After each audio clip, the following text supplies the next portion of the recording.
Picture this, it's 8 p.m. Your stomach's growling and you're staring into your fridge like it's a puzzle you'll never solve. There's half a jar of pickles, some questionable yogurt, and a lonely carrot that's seen better days.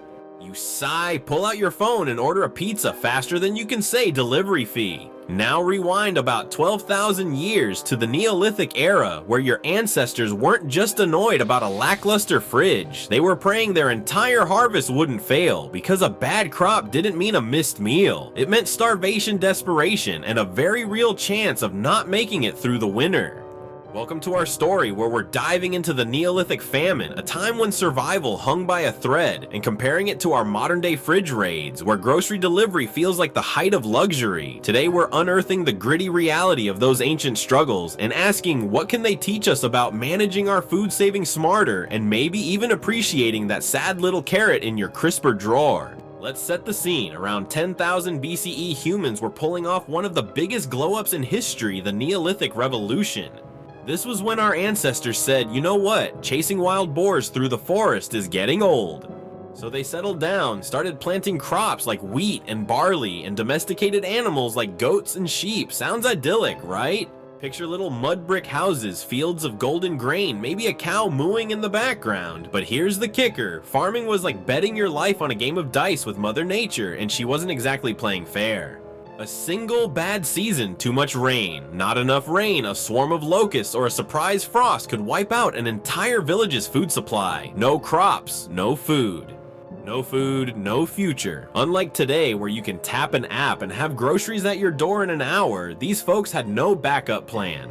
If the harvest failed, you were looking at months of hunger, disease, and some really tough choices. Imagine you're a Neolithic farmer waking up at dawn, your hands calloused from digging in the dirt with a sharpened stick. You've spent months tending to your crops, whispering sweet nothings to your barley, hoping it'll grow tall and strong. You're not just feeding yourself, you've got a family, maybe a whole village counting on you.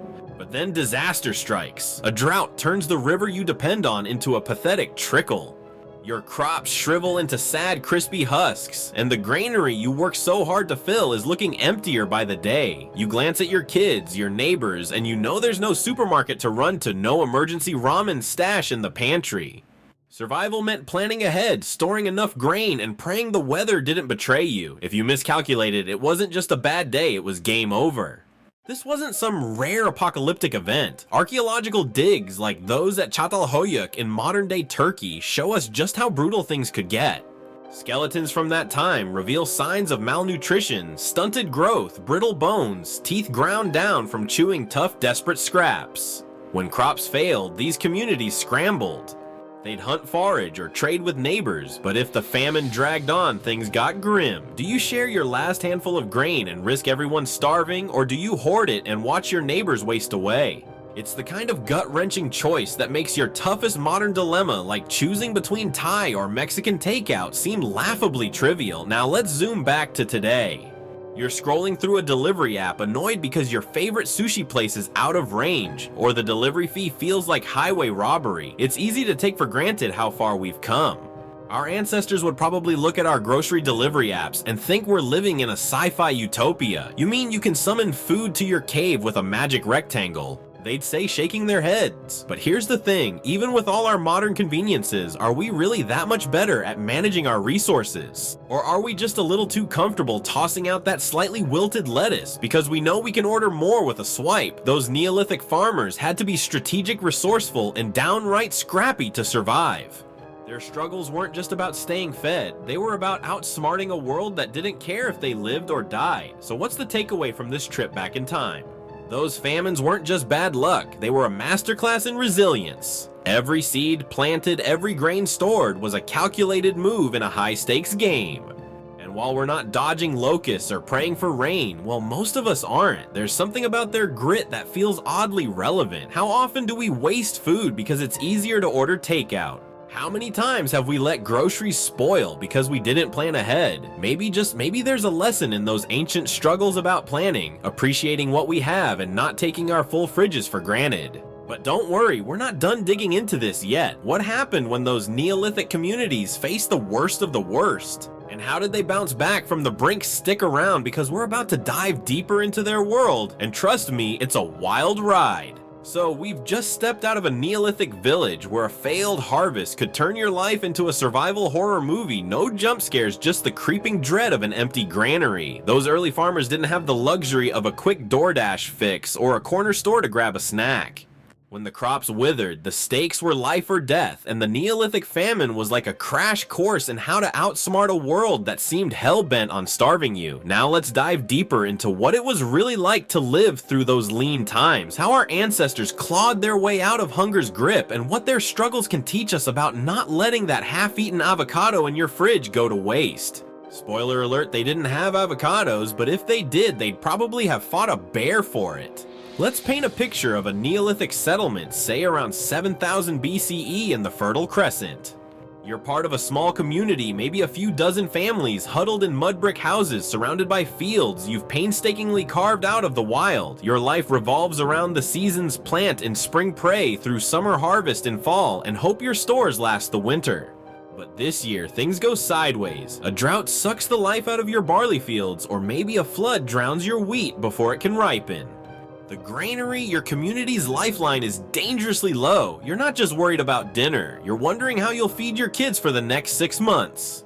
This wasn't a one-time fluke. Sites like Tel Abu Huraira in modern-day Syria show evidence of repeated crop failures with layers of ash and abandoned tools hinting at communities pushed to the brink. What made these famines so brutal? It wasn't just the lack of food, it was the domino effect. Malnutrition weakened people, making them easy prey for diseases.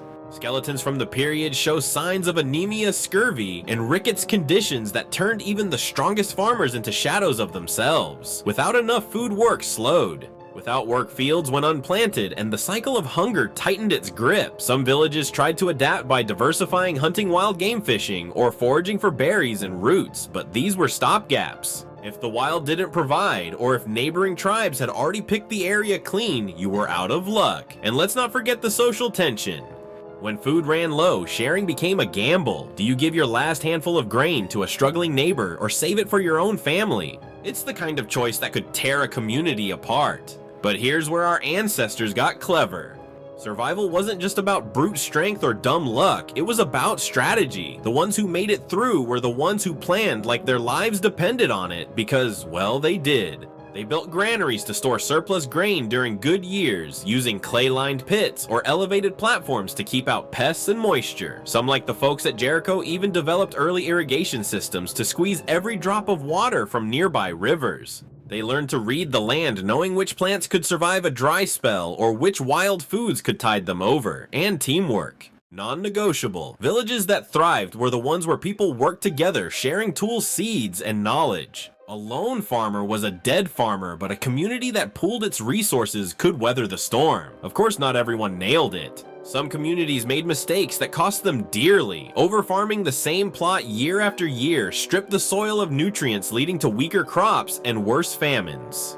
Others didn't store enough during the good times, assuming the next harvest would always come through. Archaeological sites like those in the Levant show abandoned settlements where the people either starved or fled, leaving behind cracked pottery and empty homes. These failures weren't just tragedies, they were lessons carved into the dirt, teaching future generations to plan better, store smarter, and never take a good harvest for granted. Now let's hold up a mirror to our modern lives. While our ancestors were out there battling drought and locusts, we're grumbling because our grocery delivery is 10 minutes late or the store ran out of our favorite almond milk. It's almost comical how different our problems are. If a Neolithic farmer saw you toss a slightly bruised apple, because it didn't look good, they'd probably stage an intervention. But here's the thing, we're not as far removed from their struggles as we think. How many times have you let food spoil in your fridge because you didn't plan your meals, or ordered takeout because it was easier than cooking what you already had? Our ancestors had to be obsessive about managing their resources while we've got the luxury of wasting them, and yet we still stress about money time and keeping our pantries stocked. Their ingenuity has echoes in our world too. Those granaries, they're not so different from the freezers we cram with bulk buys from Costco. They're irrigation ditches. We've got apps that remind us to water our houseplants, or let's be real, our DoorDash orders. But the biggest lesson from the Neolithic playbook is about foresight. They knew a single bad season could spell doom, so they planned for the worst while hoping for the best. Meanwhile, we're often so caught up in the convenience of now next day delivery pre-made meals that we forget how fragile our systems can be. A power outage, a supply chain hiccup, or even a bad week financially can make that fully stocked fridge feel like a distant memory.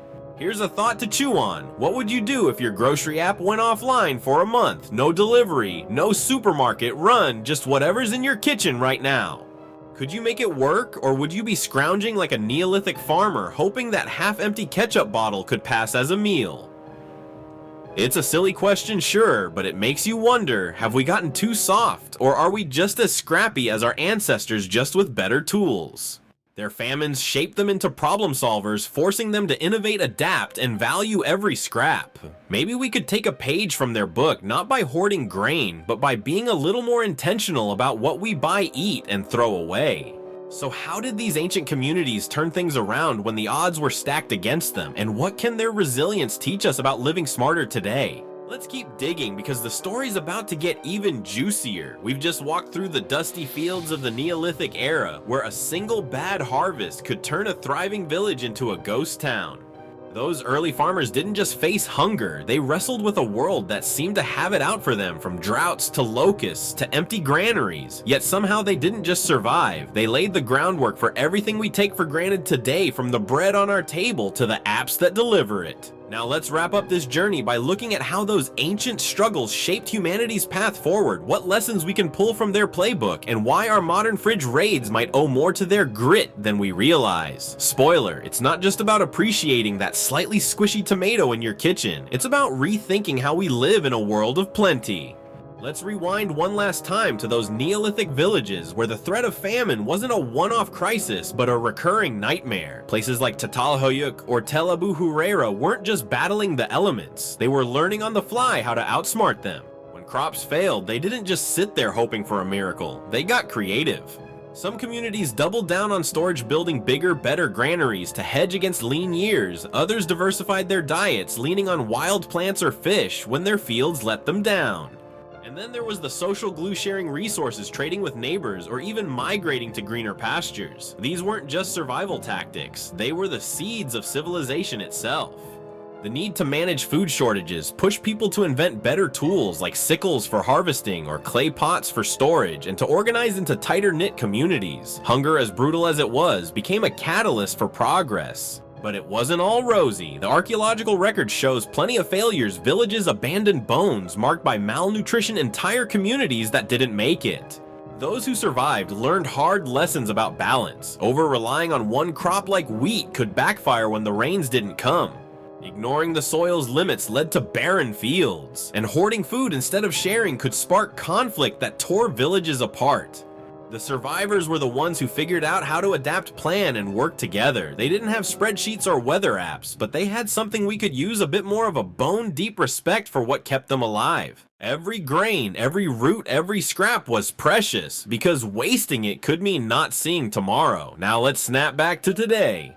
You're standing in your kitchen eyeing a carton of milk that's a day past its sell-by date. Do you pour it out or take a risky sniff? Most of us would toss it because we know we can grab another gallon tomorrow, but our Neolithic ancestors would probably look at us like we'd lost our minds. To them, throwing out food was like burning money, or worse, burning your only shot at survival. Today's studies estimate that about a third of all food produced globally goes to waste. In the US alone, households toss out billions of dollars worth of groceries every year, perfectly edible stuff from wilted greens to untouched leftovers. Meanwhile, we'll drop $20 on takeout without a second thought because it's easier than cooking what's already in the fridge.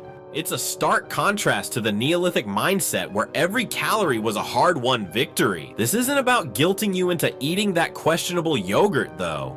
It's about what we can learn from those ancient farmers who had no choice but to be resourceful. They teach us that planning isn't just for doomsday preppers, it's a skill that saves time, money, and stress.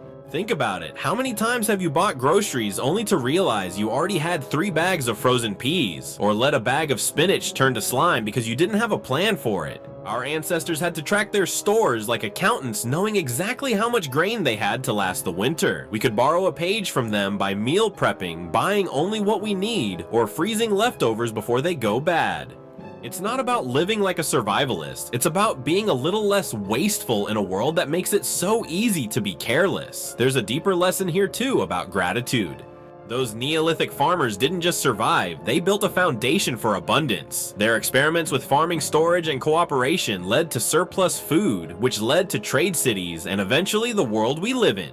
But abundance can make us forgetful. When was the last time you stopped to appreciate the fact that you can walk into a store and choose from 50 types of cereal? Or that you can have fresh strawberries in the middle of winter flown in from halfway across the globe? Our ancestors would have seen our grocery stores as a miracle, but we barely blink. Maybe it's time to channel a bit of their perspective to see our full fridges not just as convenience, but as a privilege built on thousands of years of struggle. Here's something to ponder: if you were dropped into a Neolithic famine, could you hack it? Could you ration your food share with your neighbors and keep your cool when the crops failed? Or would you be the one panic ordering a lifetime supply of rice the second the Wi-Fi went out? It's a fun thought experiment, but it also makes you wonder, have we gotten too comfy with our modern luxuries, or are we just as resilient as our ancestors, just in a different way? Their famines forced them to innovate, to think long-term, to value community. Maybe our challenge isn't surviving starvation, but navigating a world where we have so much that we forget to value it. So how do we take these ancient lessons and apply them to our lives without giving up our beloved delivery apps? That's where we're headed next as we wrap this story up and figure out how to live a little smarter, a little more like our scrappy ancestors. So we've trekked through the harsh fields of the Neolithic era, where a failed harvest wasn't just a bummer, it was a full-on existential crisis. Our ancestors faced droughts, empty granaries, and the kind of hunger that makes your stomach growl louder than a pack of wolves. Yet through sheer grit, clever planning, and a knack for working together, they didn't just survive, they set the stage for the world we're living in, where a fridge raid and a quick grocery delivery feel like the pinnacle of human achievement. Now let's tie this journey together, pull some practical wisdom from those ancient struggles, and figure out how we can channel a bit of that Neolithic resourcefulness into our modern lives without having to trade our Wi-Fi for a sharpened stick. Plus, we'll wrap up with some thoughts on why this all matters and how you can join the conversation. Let's take a quick step back to recap the wild ride we've been on. We started with the Neolithic Revolution, when humans swapped chasing wild game for planting seeds and hoping for the best. But when the crops failed, as they often did, entire communities stared down, famine think, less missed lunch, and more no food for months. Archaeological clues like malnourished skeletons and abandoned villages paint a picture of just how brutal those times were. Yet the survivors weren't just lucky, they were strategic. They built granaries, diversified their food sources, and leaned on each other to make it through. Their mistakes like overfarming or hoarding taught them hard lessons about balance and foresight. And while we're not dodging locusts today, their story hits home when you think about the food we waste, the plans we don't make, and the abundance we take for granted. Now let's bring it back to 2025. You're standing in your kitchen scrolling through a delivery app because you don't feel like cooking.